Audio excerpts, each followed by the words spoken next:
तो class 10 board exam बहुत पास में आ गए हैं और अब तक आपने कुछ भी नहीं पढ़ा, डर लग रहा है आप लोगों को और दिमाग में सिर्फ दो ही क्वेश्चन है कि क्या पढ़ें और कितना पढ़ें। तो आप बिल्कुल सही प्लेटफॉर्म के अंदर है। यहां पर हम लोग बात करेंगे क्लास 10 साइंस के हर एक चैप्टर के वन शॉट की, जो मेन फोकस रहेगा आपके बोर्ड्स को लेकर। तो चलिए बच्चों स्टार्ट करते हैं आज का चैप्टर, जिसका नाम है हेरिडिटी। तो भाई हेरिडिटी के अंदर अगर मैं आप लोगों से बोलता हूं इसका मतलब क्या होता है, हेरिडिटी का मतलब होता है पेरेंट्स के कैरेक्टर बच्चों के अंदर ट्रांसफर होना। चलिए स्टार्ट करते हैं। जैसा कि आप यहां देख सकते हैं, सबसे पहले तो आएगा इंट्रोडक्शन। तो बायो के अंदर, क्लास 10 बायो के अंदर आपको पढ़ने के लिए सबसे ज्यादा जरूरी क्या है, इंपॉर्टेंट है डेफिनेशन को याद करना। अब कुछ बच्चे इसमें रटना शुरू कर देते हैं, लेकिन आपको रटना नहीं है। मैं जिस तरीके से आपको समझाऊंगा आपको सिर्फ वही चीज याद रखनी है। अब मैंने आपसे कहा कि हेरिडिटी का मतलब क्या होता है, तो हेरिडिटी का मतलब होता है पेरेंट्स के कैरेक्टर बच्चों के अंदर ट्रांसफर होना, सिंपल सी चीज। अब अगर आपसे पूछा जाए कि पेरेंट्स के कैरेक्टर बच्चों के अंदर ट्रांसफर हो रहे हैं, उसकी डिटेल स्टडी क्या होगी, उसे बोलते हैं इनहेरिटेंस। जैसा कि आप यहां पर देख सकते हैं, अब डिफाइन समझ में आ गया। अब एक बार यहां पर आ जाइए। ये कहता है all living organisms give rise to new individual by a process of reproduction. पहली लाइन में सिंपल सी आपसे एक चीज बोली कि भाई रिप्रोडक्शन के थ्रू नई जनरेशन बनती है, जो कि आप हम सब जानते हैं। अब वहां पर जो कैरेक्टरिस्टिक्स होते हैं ना पेरेंट्स के, वो बच्चों के अंदर ट्रांसफर हो जाते हैं, उसी चीज को हम लोग बोलते हैं हेरिडिटी। ये देखिए सिंपल, ठीक है। अब आता है हमारे पास वेरिएशन। अब एक चीज बताओ यार, पेरेंट्स के कैरेक्टर बच्चों में ट्रांसफर हो रहे हैं, तो कोई ना कोई तो वेरिएशन आएगा। अब बात आती है कि वेरिएशन क्यों आएगा। वेरिएशन आने के पीछे का रीजन है, अगर हम बात करें, एक आपके पास होगा फादर, सिंपल सी चीज है, और साथ में मदर। ठीक है बच्चों, अब यहां पर आप लोग क्या जानते हैं, यहां पर आप लोग ये जानते हैं कि फादर और मदर दोनों के 50-50 कैरेक्टरिस्टिक्स मिलते हैं और मिलकर के बच्चों के अंदर जाते हैं। अब एक बड़ी सिंपल सी चीज है यार, अगर दोनों से 50-50% हमें देखने को मिल रहा है, तो बच्चे के अंदर तो वेरिएशन आएगा। वेरिएशन का मतलब होता है चेंज। जैसे अगर आप लोग दो भाई बहन हैं, तो आप लोगों ने नोटिस किया होगा कि आपके दिखने में और आपके पेरेंट्स के दिखने में सिमिलैरिटीज बहुत कम है। मैच कर रहे हैं लेकिन एग्जैक्टली क्लोन नहीं है, एग्जैक्टली सेम नहीं है। ऐसे ही भाई और बहन आपने देखे होंगे, वो भी एग्जैक्टली सेम थोड़ी होते हैं। इसी चीज के लिए बोल रहा है वेरिएशन। तो यहां पर आप देख सकते हैं, कहता है the difference in the character और traits among the parents and their offspring. बच्चों से पेरेंट्स का जो डिफरेंस होता है उसी को बोलते हैं वेरिएशन। सिंपल सी चीज, क्या इतना क्लियर है। फिर उसके बाद कहता है some amount of variation is produced during asexual reproduction while the number of successful variation are maximized by the process of sexual reproduction। भाई सिंपल सी चीज है, ए सेक्सुअल रिप्रोडक्शन के अंदर वेरिएशन होता है लेकिन बहुत कम। उसके पीछे का रीजन है सिंगल पेरेंट इन्वॉल्व है। लेकिन अगर बात की जाए सेक्सुअल रिप्रोडक्शन की, जहां पर दो पेरेंट इन्वॉल्व होते हैं, तो ऐसी कंडीशन में वेरिएशन बहुत ज्यादा देखने को मिलते हैं। क्या इतना क्लियर। और सबसे इंपॉर्टेंट चीज, क्या वेरिएशन प्रॉफिटेबल होते हैं या लॉस, तो भाई प्रॉफिट होता है। वेरिएशन मतलब चेंज, और चेंज जितना आ जाए उतना अच्छा। जैसे कि अगर हम देखें, अब हमारे पास टॉपिक आएगा इंपॉर्टेंस ऑफ वेरिएशन। तो यार एक बात बताओ, अगर मैं आप लोगों से ये बोल रहा हूं, एक एग्जांपल से समझते हैं। आप लोग पहले क्लास 8th में थे, क्लास 7th में थे, इस तरीके से आप करते करते पहले बैक क्लास में जाए, अब आगे आगे आ रहे हैं, हाँ या ना। तो आप पहले 6 में, फिर 7th में, फिर 8th में। मैं कह रहा हूं अगर आप पीछे पहुंच जाए, 6 क्लास में पहुंच जाए, तो आपके लिए 9th और 10th बहुत टफ रही होगी कि और कितना पढ़ना पड़ता होगा। लेकिन धीरे धीरे समय के साथ आपने अपने आप को इवॉल्व किया, अपने अंदर चेंजेस लेकर आए, तो अब वो चीजें थोड़ी सी आपको इजी लगती है। इसी चीज के लिए हम लोग बोलते हैं कि जो वेरिएशन होता है वो हमेशा अच्छे के लिए होता है, ऐसा हमें पता होना चाहिए। नेक्स्ट आपकी बात आती है हेरिडिटी। हेरिडिटी का मतलब होता है जो कैरेक्टर ट्रांसफर होते हैं ना, जो हम बोलते हैं कि भाई पेरेंट्स के कैरेक्टर बच्चों में ट्रांसफर होगा, वो कैरेक्टर बेसिकली आप उसे टर्म देते हैं जिसे हम बोलते हैं ट्रेट्स। सिंपल। अब ये जो ट्रेट्स होते हैं बच्चों, ये होते हैं दो टाइप की। दो टाइप कौन कौन से, एक होता है इनहेरिटेड ट्रेट्स और एक होता है एक्वायर्ड ट्रेट। अब हमें नाम से ही पता चल रहा है कि भाई इनहेरिटेड ट्रेट का मतलब क्या होता है, जो पेरेंट्स से बच्चे में एज इट इज ट्रांसफर हो गए बिना किसी दिक्कत की। लेकिन एक्वायर्ड ट्रेट का मतलब क्या होता है, जिन्हें एक्वायर्ड किया गया हो। कहने का मतलब, अगर मैंने किसी भी चीज को सीखा, कोई भी नई स्किल मैंने सीख ली, मान लो मैंने कोई नई लैंग्वेज सीखी, मैंने कुछ बोलना सीखा, मैंने खेलना सीखा, तो वो मैंने खुद से एक्वायर्ड किया है ना, तो ये चीज मेरे बच्चों में ट्रांसफर नहीं होगी। लेकिन जो भी चीज मुझे मेरे पेरेंट्स से मिली होगी, इनहेरिटेड होगी, वो मेरे बच्चों में एज इट इज ट्रांसफर हो जाएगी। तो ऐसे ट्रेट जो पेरेंट्स से बच्चों में ट्रांसफर हो जाए, उन्हें बोलते हैं इनहेरिटेड ट्रेट। लेकिन ऐसे ट्रेट्स जो बच्चों में ट्रांसफर नहीं होते, मतलब नेक्स्ट जनरेशन में ट्रांसफर नहीं होते, उन्हें हम लोग बोलते हैं एक्वायर्ड ट्रेट। तो यार इनके कुछ तो एग्जाम्पल होंगे, बिल्कुल है। अब अगर इनहेरिटेड ट्रेट को देखा जाए तो एग्जाम्पल है नोज की शेप, हेयर के कलर। लेकिन अगर एक्वायर्ड ट्रेट को देखा जाए तो वहां पर एग्जाम्पल होंगे जैसे किसी नई लैंग्वेज को सीखना, खेलना, टेनिस या फिर कार ड्राइविंग। ये सारी की सारी चीजें हमारी आती हैं एक्वायर्ड ट्रेट्स के अंदर। बात करते हैं आगे। अब इसी में एक इंपॉर्टेंट साइंटिस्ट आते हैं जिनका नाम है ग्रेगर जॉन मेंडल। मेंडल भाई साहब ये बोलते थे कि यार मैं नोटिस कर रहा हूं कि मान लेते हैं अगर दो पेरेंट है, पेरेंट इन्वॉल्व है, मदर और फादर, अगर किसी एक की हाइट बड़ी है और एक की हाइट छोटी है तो बच्चे में कभी हाइट बड़ी कभी हाइट छोटी, तो ये क्या चीज है, ये क्यों ऐसा हो रहा है? तो उसके लिए मेंडल भाई साहब ने बहुत ज्यादा रिसर्च करी और इन्होंने एक प्लांट को चूज करा जो आपके क्वेश्चन में पूछा जाता है, जिसका नाम है पाइसम सटाइवा। इस नाम को याद रखना है। अब ये नाम के लिए आप ध्यान से देखें तो इन्होंने एक्सपेरिमेंट करने के लिए पाइसम सटाइवा यानी गार्डन पी प्लांट का इस्तेमाल करा। उसके पीछे का रीजन था कि इन्हें रिजल्ट जल्दी मिल रहे थे। इनके हाथ में पॉलिनेशन था, ये चाहते तो सेल्फ पॉलिनेशन कराते, ये चाहते तो क्रॉस पॉलिनेशन कराते। और सोचो अगर आपको स्टडी करनी है, किसी भी चीज की स्टडी करनी है, तो आपके पास रिजल्ट होना चाहिए, आपके पास ये पता होना चाहिए कि भाई रिजल्ट जल्दी मिलेगा तभी तो स्टडी कर पाएंगे। तो इसीलिए ग्रेगर जॉन मेंडल ने गार्डन पी प्लांट यानी पाइसम सटाइवम को चूज किया था। अब जब इन्होंने प्लांट को चूज किया तो इन्होंने कुछ क्रॉसेस करवाए। क्रॉस के अंदर इन्होंने क्या कहा, सबसे पहले इन्होंने दो टाइप के क्रॉस करवाए, एक होता है मोनोहाइब्रिड क्रॉस और एक होता है डाइहाइब्रिड क्रॉस। पहले तो हम लोग देखेंगे इन्होंने कौन कौन से कैरेक्टरिस्टिक फीचर्स को लिया। इन्होंने टोटल 7 कॉन्ट्रास्टिंग कैरेक्टर्स को लिया था। कितने कैरेक्टरिस्टिक को? तो मैं बोलता हूं 7 कॉन्ट्रास्टिंग कैरेक्टर्स को इन्होंने लिया था, जहां पर इन्होंने प्लांट की हाइट को टॉल लिया, शॉर्ट लिया, और साथ में जो मटर थी यानी जो पी प्लांट था उसमें उन्होंने कुछ राउंड देखे और कुछ उन्होंने रिंकल पोर्शन देखा। कलर भी उन्होंने दो टाइप का लिया, एक येलो और एक उन्होंने लिया ग्रीन। तो ये कुछ उन्होंने कैरेक्टरिस्टिक्स लिए थे और साथ में कुछ इंपॉर्टेंट टर्म है, क्योंकि देखो यार अगर आप लोग हेरिडिटी चैप्टर को पढ़ रहे हो और आपको ढंग से क्रॉस बनाना नहीं आया तो चैप्टर आपके किसी काम का नहीं है। इस चैप्टर को बच्चे टफ क्यों मानते हैं? क्योंकि उन्हें क्रॉस करना नहीं आता, वो समझ नहीं पाते चैप्टर को कैसे एक्सप्लेन करना है। ये प्रॉब्लम आपके साथ 100% रहती होगी कि काफी टाइम आपको लगता होगा कि यार मुझे चैप्टर तो आता है, ये जो क्वेश्चन पूछा है मुझे आता है, लेकिन समझ नहीं आ रहा कि लिखना कहां से शुरू करूं। इसके पीछे का सबसे बड़ा रीजन ये होता है कि हम लोगों ने कभी लिखने की प्रैक्टिस नहीं करी। हर चीज को अपने दिमाग में रखो। जरूरी नहीं है कि आपको सारी चीजें आती हो, नॉलेज आपके पास पूरी हो, नहीं। आपके पास अगर पेपर को प्रेजेंट करने का तरीका बहुत अच्छा है, मैं वापस बोलता हूं, अगर आपको पेपर प्रेजेंट करने का, रिप्रेजेंट करने का तरीका बहुत अच्छे से आता है तो नो डाउट मार्क्स बहुत अच्छे आएंगे। क्लियर? चलिए बच्चों, अब इंपॉर्टेंट टर्म के अंदर अगर हम बात करते हैं, जैसे हमारे पास आया फैक्टर और जीन। अब ये दो क्यों लिखा है, फैक्टर और जीन क्यों लिखा है? क्योंकि बेटा जब मेंडल भाई साहब इसे इस्तेमाल कर रहे थे, उन्होंने जब बताना शुरू करा कि देखो कुछ चीज है जो पेरेंट से बच्चों में जा रही है, पेरेंट से बच्चों में जा रही है, कुछ चीज है, कोई फैक्टर है, वो बता ही नहीं पाए कि ये जो फैक्टर है भैया, ये मैं बात कर रहा हूं किस चीज के लिए? ये फैक्टर के लिए हम लोग बात कर रहे हैं, जीन के लिए, जो बाद में जाकर पता चला। क्लियर है? चलिए बच्चों, अब देखिए जीन के बारे में क्या कहता है। It is segment of DNA that determine a particular character. Genes are represented by letter. A capital letter shows that the gene is dominant and the small one that it is recessive. Example के तौर पर अगर मैं आपके पास यहां पर capital T और स्मॉल टी को लिख दूं, ठीक है, तो आपको एक कैपिटल और एक स्मॉल में दिख रहा होगा। जो भी आपको कैपिटल लेटर में दिख रहा है इट मींस कि वो डोमिनेंट है, और जो भी आपको शॉर्ट यानी सिंपल यानी सबसे छोटा लेटर दिख रहा है स्मॉल टी, यानी कि ये रिसेसिव है। अब सोचने वाली बात है यार, हम जब क्लास के अंदर पढ़ते हैं तो वहां पर दो टाइप का बच्चा होता है। नंबर 1 जिसकी हम बात करें, जो अपने आप की अपनी प्रेजेंस को रिप्रेजेंट करता है, हर बार रिप्रेजेंट करता है, डोमिनेंट नेचर होता है उसका, तो उसे हम लोग क्या करते हैं यहां पर कैपिटल लेटर से रिप्रेजेंट करते हैं। और कुछ ऐसे बच्चे होते हैं जो दब जाते हैं, डर जाते हैं, क्लास में शांत बैठते हैं बिल्कुल डर की वजह से, ऐसे के लिए हम लोग बोलते हैं रिसेसिव।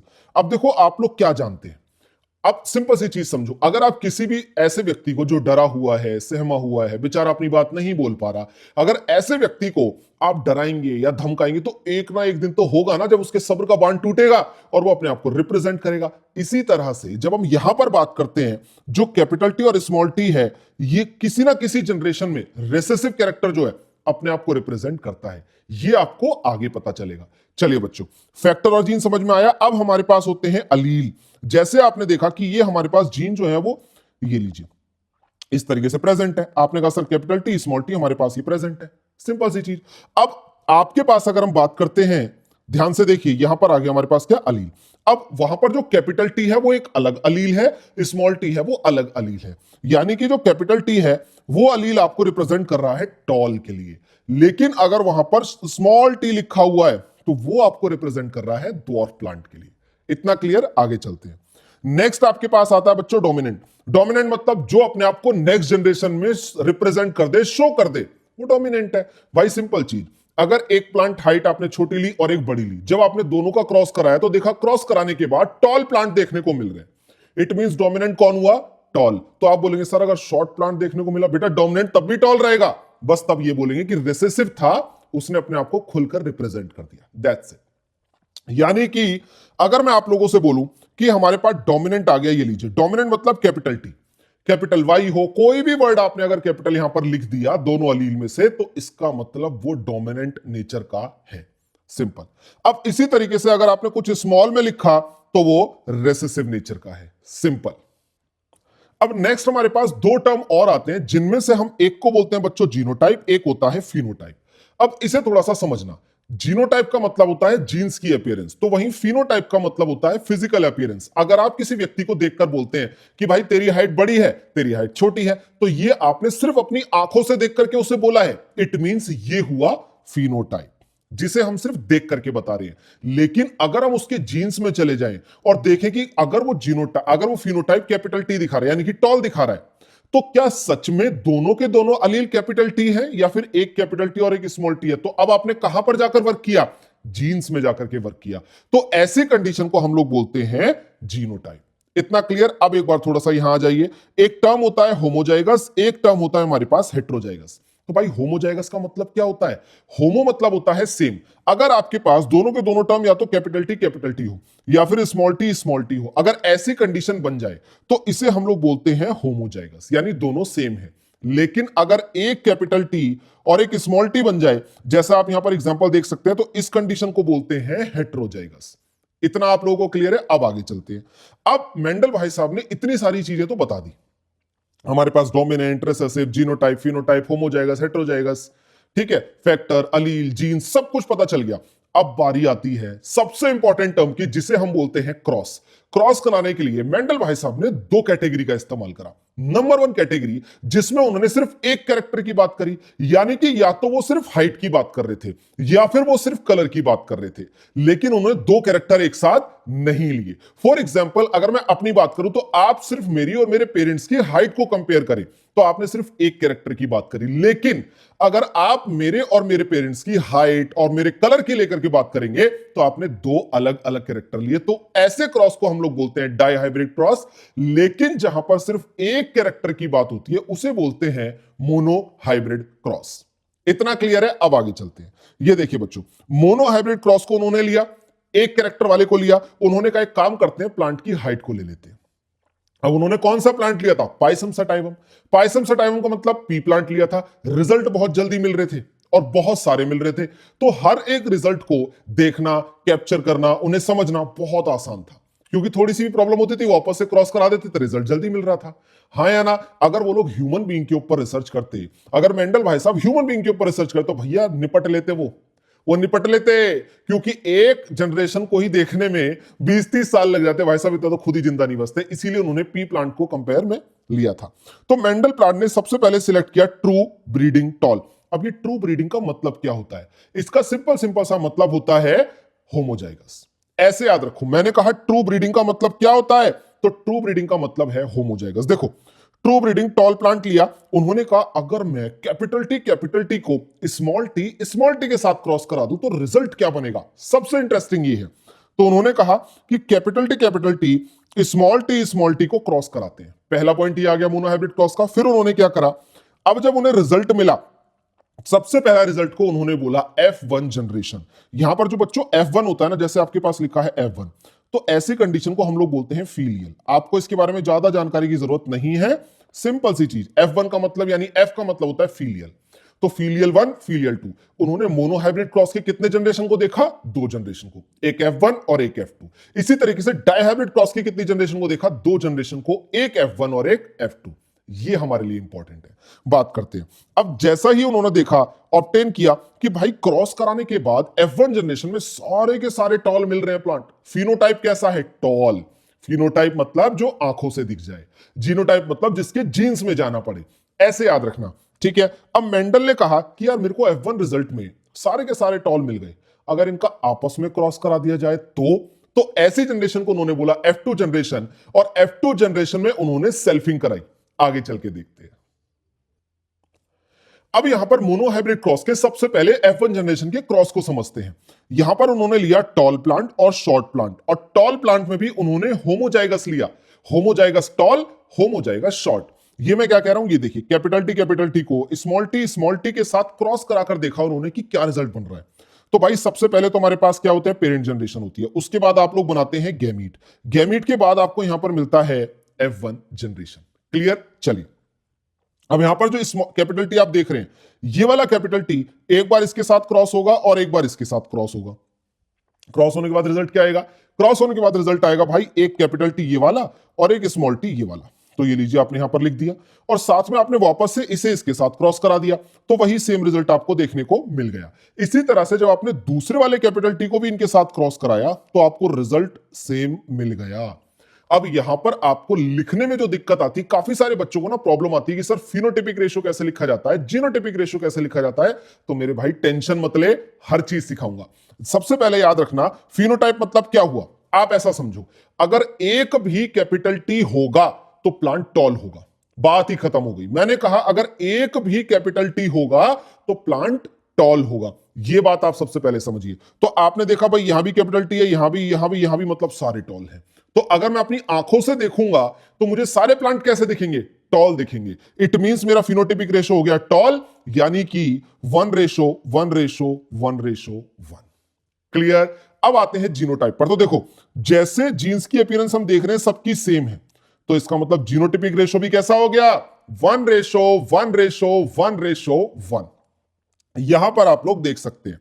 अब F1 जनरेशन में उन्होंने क्रॉस करा के देखा कि भाई सारे रिजल्ट एक जैसे देखने को मिल रहे हैं, तो अब क्या किया जाए, क्यों ना F1 की सेल्फिंग करा दी जाए F2 जनरेशन में। बिल्कुल सही। तो उन्होंने कैपिटल टी स्मॉल टी को कैपिटल टी स्मॉल टी के साथ क्रॉस कराकर F2 जनरेशन बनाया।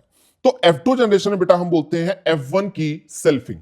तो ये देखिए उन्होंने क्या करा, यहां पर देखो टॉल प्लांट लिया, टॉल प्लांट पहले भी लिया था, लेकिन पहले वाले टॉल प्लांट के अंदर कैपिटल टी था, अब वाले टॉल प्लांट के अंदर कैपिटल टी स्मॉल टी है। इट मींस कि अगर मुझे जब भी एक कैपिटल लेटर मिलेगा यानी डोमिनेंट नेचर मिलेगा तो वो अपने आप को जनरेशन में रिप्रेजेंट करेगा।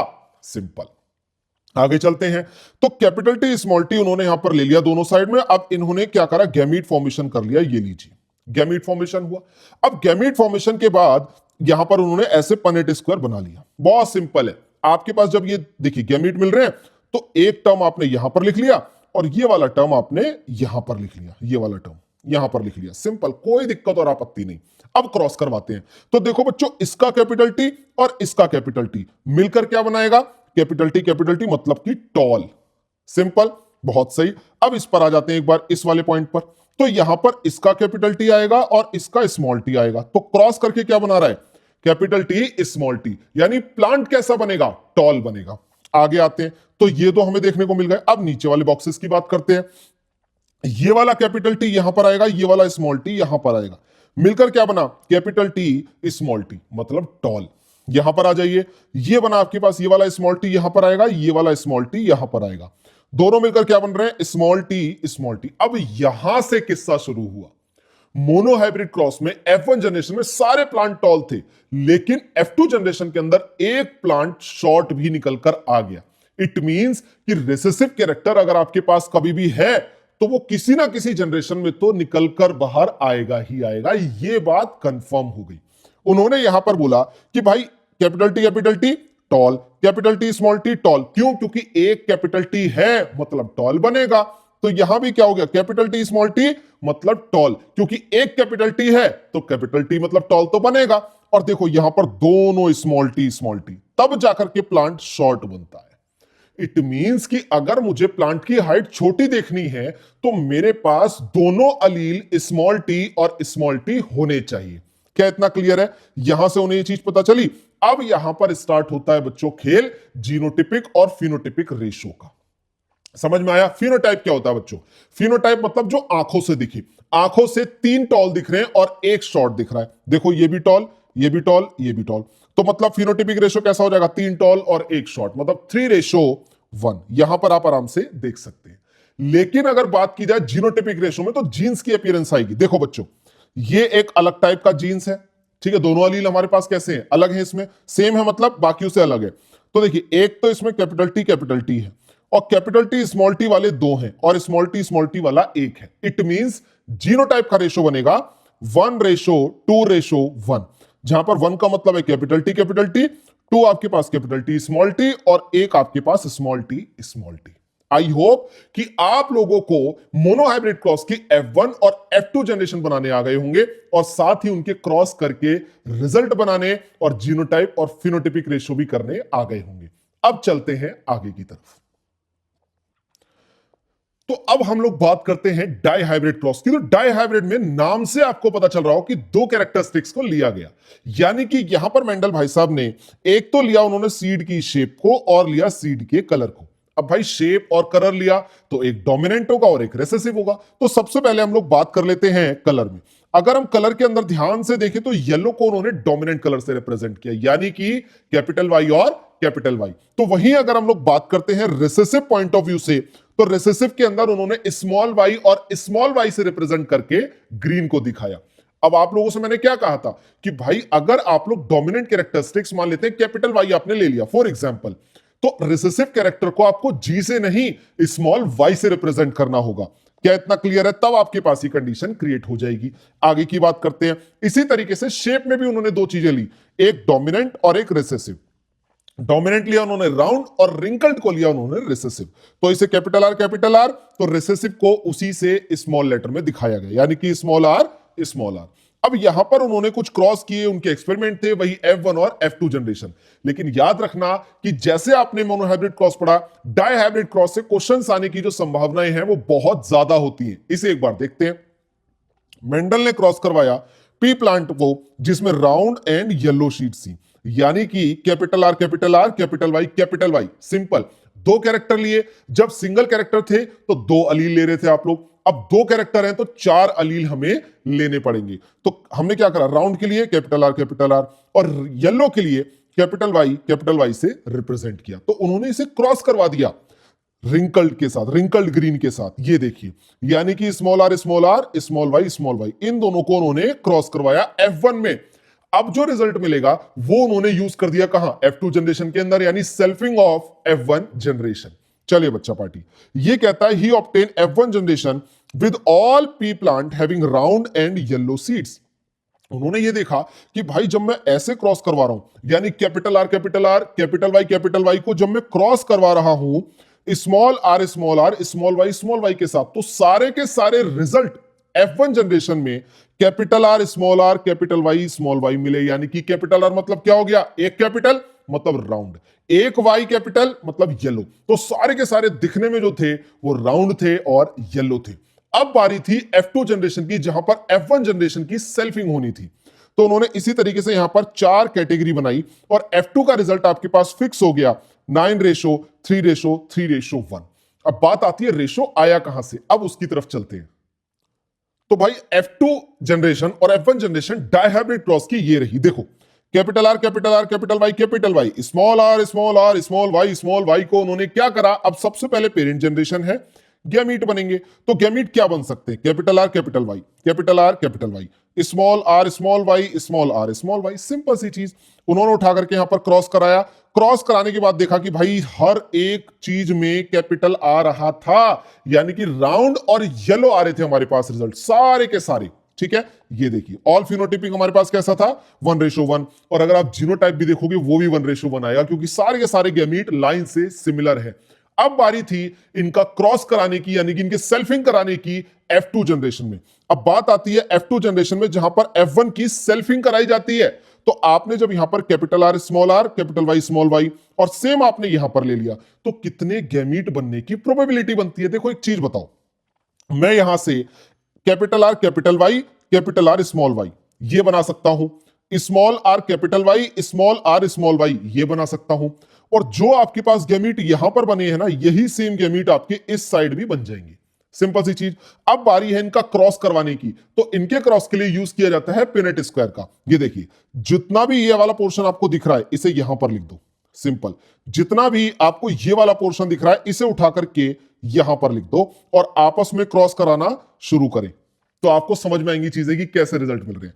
तो सबसे पहले इस वाले बॉक्स की बात करते हैं। देखो, capital R capital Y, capital R small Y, capital R capital Y, दोनों कैपिटल आर कैपिटल वाई हैं।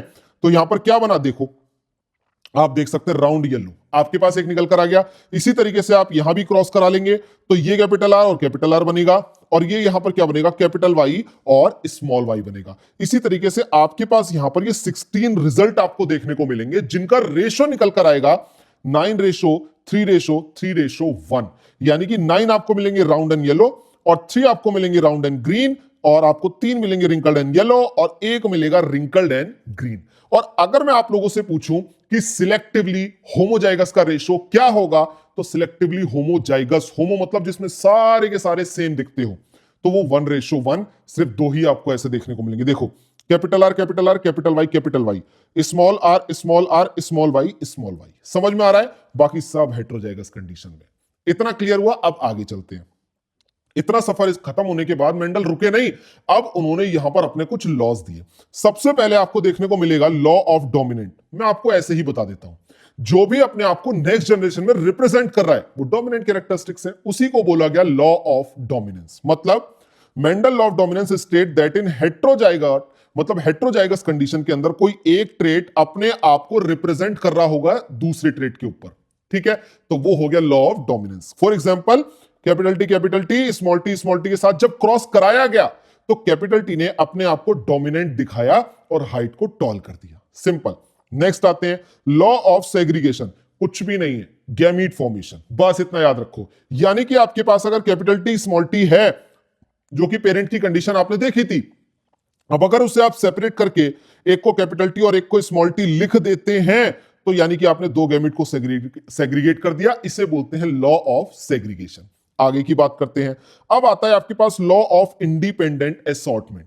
लॉ ऑफ इंडिपेंडेंट असॉर्टमेंट सिर्फ डाइहाइब्रिड क्रॉस के अंदर पॉसिबल होता है, क्योंकि इसका मतलब होता है कि एक कैरेक्टर किसी दूसरे कैरेक्टर के ऊपर डिपेंड नहीं होगा, दोनों इंडिपेंडेंटली अपने आप को रिप्रेजेंट करेंगे।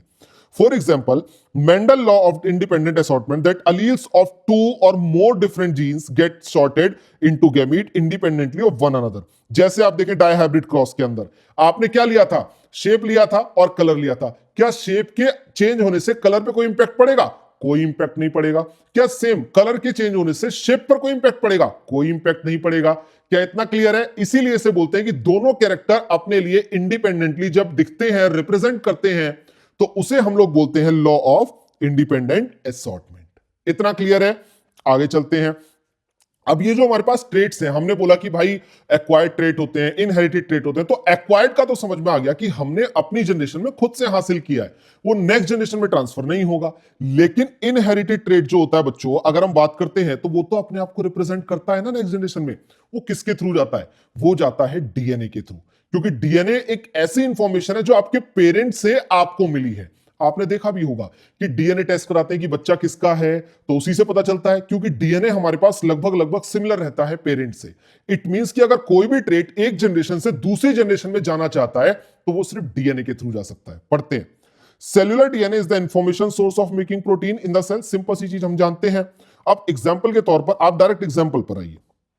अगर आपने हाइट ली, ठीक है, हाइट ली और हाइट के लिए आपने देखा कि भाई कैपिटल टी जो है वो रिप्रेजेंट कर रहा है टॉल के लिए, और स्मॉल टी जो है वो रिप्रेजेंट कर रहा है ड्वार्फ के लिए। तो अगर कैपिटल टी पेरेंट्स से उठ करके बच्चे के अंदर चला गया तो बच्चे की जो हाइट होगी वो कैपिटल टी होगी। इट मींस कि जो ट्रेट्स ट्रांसफर हो रहे हैं वो डीएनए के थ्रू हो रहे हैं। इतनी सी लाइन को याद रखना। आगे चलते हैं बेटा। अब नेक्स्ट हमारे पास टर्म आता है सेक्स डिटर्मिनेशन, यानी कि बच्चे का जेंडर क्या होगा, क्या वो मेल होगा या फीमेल होगा, ये कैसे पता चलता है? तो यहां पर देखिए, अगर हम लोग बात करते हैं, हमारे पास सबसे पहले फैक्टर होते हैं दो टाइप के, एक होता है नॉन जेनेटिकली और एक होता है जेनेटिकली।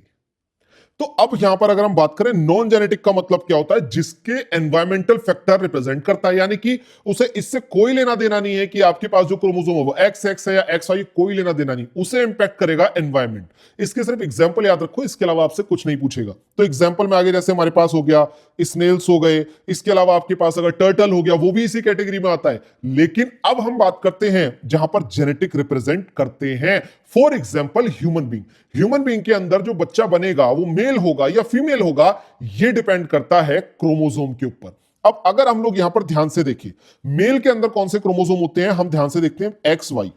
तो वहीं फीमेल के अंदर कौन से क्रोमोसोम होते हैं, एक्स एक्स क्रोमोसोम होते हैं। अब सोचो, फीमेल के पास एक्स और एक्स क्रोमोसोम है, यानी कि या तो राइट एक एक्स जाएगा या फिर दूसरा एक्स जाएगा, जा एक्स ही सकता है। लेकिन अगर फादर की बात की जाए, आप यहां पर ध्यान से समझिए, गैमीट की बात करते हैं, फीमेल की साइड से सिर्फ एक्स क्रोमोसोम ही आ सकता है क्योंकि उसके पास होमोजाइगस कंडीशन है। लेकिन मेल के पास, ह्यूमन मेल के पास एक्स वाई कंडीशन प्रेजेंट होती है, यानी कि एक्स जाने की भी प्रोबेबिलिटी है, वाई जाने की भी प्रोबेबिलिटी है। अगर मेल, ह्यूमन मेल के तरफ से, मेल की तरफ से अगर एक्स चला गया और एक्स वाले एक्स के साथ फ्यूज करता है, जाइगोट बनेगा और जो बच्चे का जेंडर होगा वो फीमेल।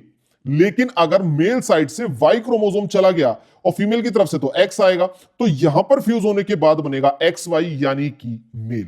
इट मींस कि जो भी बच्चा पैदा होगा उसका जो जेंडर है वो फीमेल पर नहीं, फादर पर डिपेंड करता है। लेकिन आप लोगों ने एग्जाम के अंदर कुछ इस टाइप के क्वेश्चन देखे होंगे कि मान लेते हैं कि सोसाइटी एक फीमेल को ब्लेम कर रही है कि यहां पर लड़का क्यों नहीं हुआ, लड़की पैदा क्यों हुई, तो उसे आप लोग किस तरीके से साइंटिफिक लैंग्वेज के अंदर समझाएंगे, तो उसका आंसर यहां पर है बच्चों। ये वाला एग्जांपल देकर आप समझाएंगे कि फादर के पास एक्स वाई क्रोमोसोम होते हैं और मदर के पास एक्स एक्स क्रोमोसोम होते हैं, यानी कि फादर की साइड से अगर एक्स आएगा तो फीमेल बनेगी और अगर फादर की साइड से वाई क्रोमोसोम आएगा तो मेल बनेगा। और इस तरीके से आप लोग साइंटिफिकली प्रूव कर सकते हैं कि जो बच्चे का जेंडर है वो मदर पे नहीं, फादर पे डिपेंड करता है। तो अगर आप लोग यहां तक आ गए बच्चों, तो बहुत अच्छे तरीके से आप लोगों ने सीख लिया है हेरिडिटी चैप्टर को। और यहां पर मैं बहुत बड़ा वन शॉट नहीं लाया, आपने देखा होगा एक लिमिटेड टाइम पीरियड के अंदर खत्म हो गया।